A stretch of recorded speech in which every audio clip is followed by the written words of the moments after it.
A paz do Senhor Jesus. Eu sou José de Souza, pastor da Igreja Missionária Yeshua para sempre. Quero trazer nesta hora essa mensagem da Palavra de Deus que diz, em Mateus capítulo 4, a tentação de Jesus. Então foi conduzido Jesus pelo Espírito ao deserto para ser tentado pelo diabo. E tendo jejuado 40 dias e 40 noites, depois teve fome. E chegando-se a ele o tentador, disse, se tu és o Filho de Deus, manda que estas pedras se tornem em pães. Ele, porém, respondendo, disse, está escrito, nem só de pão viverá o homem, mas de toda palavra que sai da boca de Deus. Então o diabo transportou a cidade santa e colocou-o sobre o pináculo do templo, e disse, se tu és o Filho de Deus, lança-te daqui abaixo, porque está escrito, aos seus anjos dará ordem a teu respeito, e tomar-te-ão nas mãos, para que nunca tropeces em alguma pedra. Disse-lhe Jesus, também está escrito, não tentarás o Senhor teu Deus. Novamente o transportou o diabo a um monte muito alto, e mostrou-lhe todos os reinos do mundo e a glória deles, e disse-lhe, tudo isto te darei, se prostrado me adorares. Então disse-lhe Jesus, vai-te, Satanás, porque está escrito, ao Senhor teu Deus adorarás, e só a ele servirás. Então o diabo o deixou, e eis que chegaram os anjos e o serviram. A Bíblia é bem categórica, e ela nos ensina em todos os momentos, em todos os ângulos, que o único que deve ser adorado é o nosso Deus, o Criador, aquele que fez os céus e a terra e os mares. E nós sabemos que não há riqueza neste mundo maior do que a salvação da nossa alma. Sei que muitos podem falar, por que então queremos ser pastores? Por que então lutamos para ter prosperidades? Por que então desejamos ter uma boa finança? Eu quero dizer para vocês que tudo isso nos é lícito, desde o momento que adquirimos tudo isso com o suor do nosso rosto. Nos esforçando, trabalhando, buscando sempre fazer o bem e sempre ganhar de modo digno, para que isso nos venha a ter honra no futuro, na presença de Deus.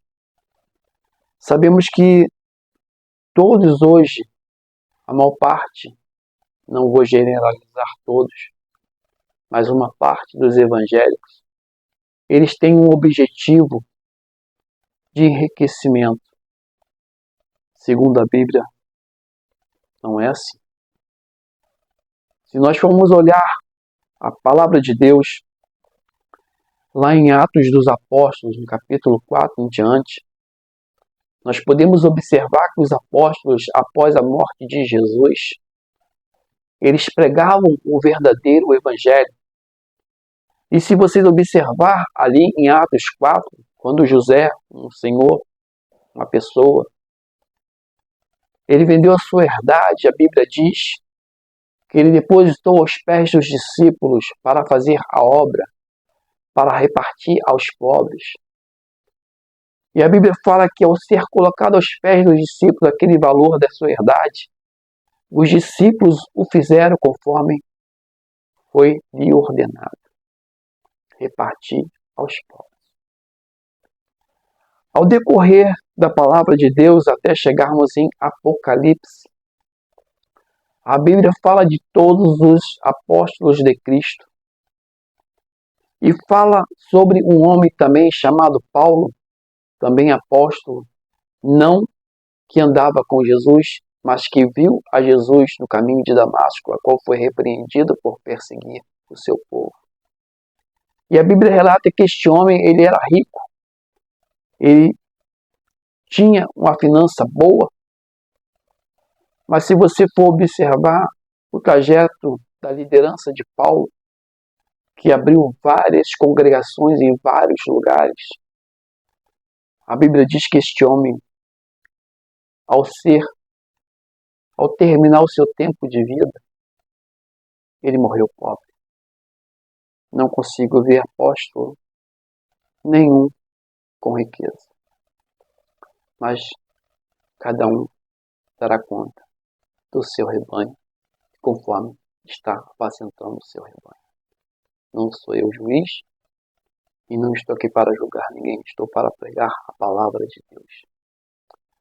E conforme a palavra de Deus aqui, a Bíblia diz que Satanás, ele ali atentando Jesus, porque Jesus foi levado pelo Espírito ao deserto para ser tentado, nós podemos observar que uma das maiores dádivas que Satanás ofereceu a Jesus foi riqueza e poder. O que podemos ver nessa passagem é que se nós não tivermos o verdadeiro conhecimento da palavra, nós, ao invés de estarmos servindo a Jesus para a salvação da nossa alma, nós vamos estar enganando a nós mesmos pensando que estamos servindo a Jesus e vamos perecer.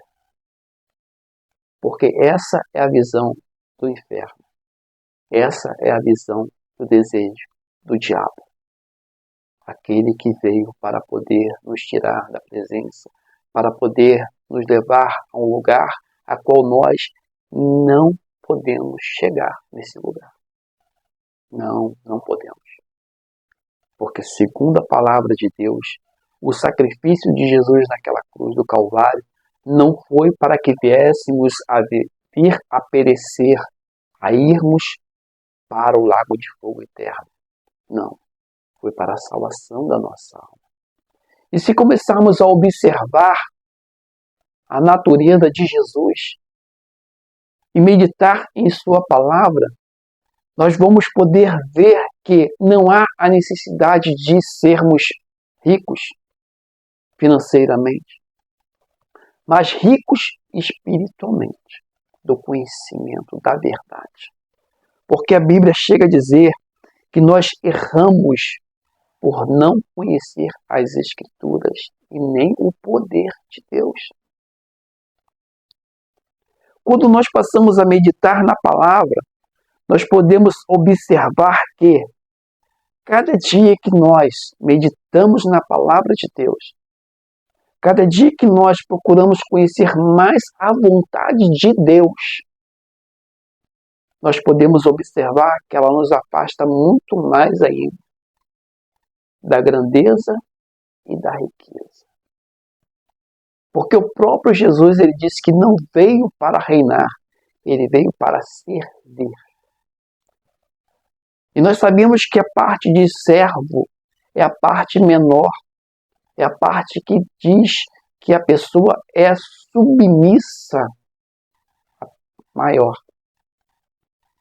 Quando nós podemos observar que Jesus veio para servir e não para ser servido, nós podemos observar que a grandeza, a riqueza não é nada no reino dos céus.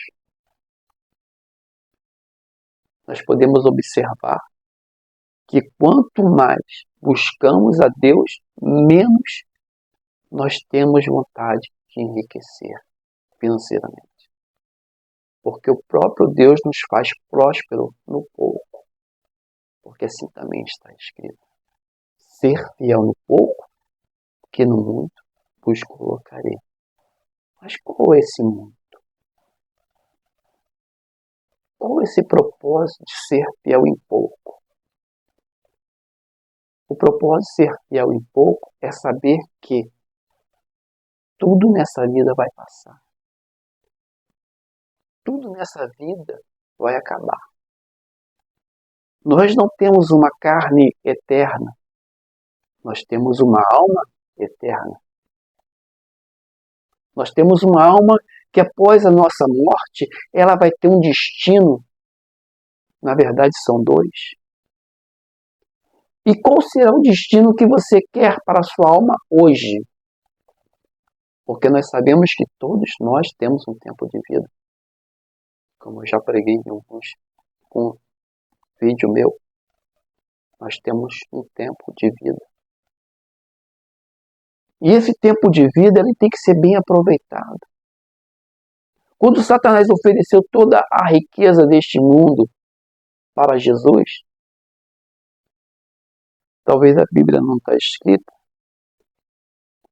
no momento que Jesus falava com o diabo, porque são algumas coisas que são escritas, mas são amenizadas em suas escritas.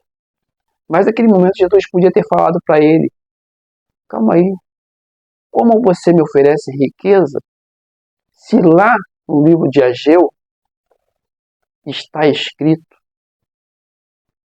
que Deus, o poderoso, diz, minha é a prata, meu é o ouro.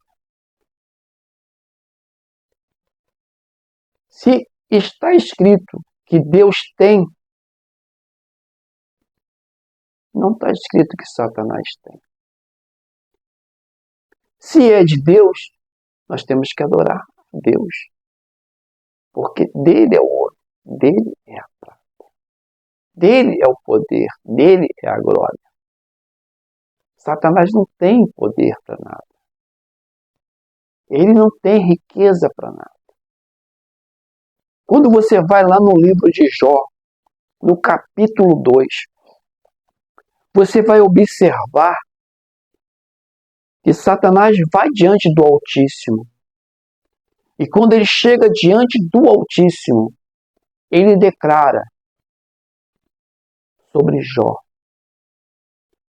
Ele diz, tu tem dado tudo a ele lá na terra. Ele tem de tudo porque tu tem dado a ele. Então quem tem dado? Deus, o Altíssimo, o Todo-Poderoso. E cercando tu ele de todos os bens, como vai deixar de não te adorar? Então nós podemos observar que Satanás não tem nada para te oferecer. E o que ele te oferecer, tenha certeza, ele pegou emprestado com Deus, para que você pudesse ser tentado, como Jesus também foi. Jesus podia dizer, tá, eu aceito toda a riqueza, todo o poder, todo o poder. E lhe seria dado, com certeza, porque Deus, ele não intervém nisso. Ele deixa você ser provado para ver onde está o seu coração. Aonde está o seu coração? Está na grandeza espiritual na presença de Deus? Ou está na grandeza de uma vida momentânea? Quantos anos você vai viver para aproveitar toda a riqueza da terra? Quantos homens ricos, milionários, trilionários já nasceram neste mundo e já morreram neste mundo? E onde estão a riqueza deles hoje? Continua aqui. Nenhum deles levou para seu caixão. Nenhum deles foi, após a sua morte, para onde eles foram, levando a sua herança. Assim somos nós. Temos que procurar sempre ser ricos da graça, da unção, da misericórdia de Deus, das bênçãos de Deus. Isso temos que buscar, a todo dia, a todo instante. Sempre a sua misericórdia, Senhor. Sempre a sua graça, Senhor. Sempre a sua grandeza, Senhor. Tu és, eu apenas sou servo. Tu podes, eu apenas sou servo. tu faz, eu apenas sou servo. Tenho consciência disso. A Bíblia diz, sujeitai-vos, pois, a Deus. Resistir ao diabo, e ele fugirá de vós. Jesus assim o fez. Ele se sujeitou a Deus. Em todo momento ele não se engrandeceu da posição que ele era, de quem ele era. Mas ele mostrou ao inimigo da nossa alma, cada um no seu lugar, cada um na sua posição. Mas a Deus toda a honra e toda a glória. A Deus toda a honra e toda a glória. Só Ele é digno de toda a honra e de toda a glória. Se você é homem de Deus, se você é mulher de Deus, Deus te usa poderosamente nos dons, na profecia, nos milagres. Não se engrandeça disso. Porque toda a honra e toda a glória pertence a Deus. A Ele toda a honra e toda a glória. Se o Espírito de Deus te usa para curar o enfermo, toda a honra e toda a glória a Deus. Se o Espírito Santo de Deus te usa para entregar uma revelação de um livramento a uma pessoa, toda a honra e toda a glória a Deus. Não temos honra, não temos glória. Quem nos dará a honra e a glória será Deus naquele grande dia, nos levando para a salvação. Essa é a honra do crente. Essa é a honra de quem serve a Deus. A honra de ter o direito da salvação e da vida eterna. Não tem outra honra para nós. Não tem outra glória para nós. A nossa honra e a nossa glória é um dia de estar na presença do Senhor e Ele dizer, vinde a mim, benditos do meu Pai. Vinde a mim, benditos do meu Pai. Vós que venceram a iniquidade, vós que venceram o pecado, vós que venceram o tentador, vinde a mim. Que Deus possa abençoar a sua vida. Que Deus possa te dar discernimento para discernir entre ser milionário e estar milionário. Ser abençoado e estar abençoado. Ser um evangélico ou estar evangélico. Medite nesta palavra. E que Deus possa te abençoar cada dia mais. Que o Espírito de Deus possa sempre estar te dando uma direção a qual você possa vencer as tentações. Vencer o tentador da tua alma. Porque assim é a vontade de Deus. Que sejamos firmes, prudentes e fiéis. Desde agora e para sempre. Que Deus abençoe a todos, em nome de Jesus Cristo. Que a paz de Deus esteja com todos, desde agora e para sempre. Amém.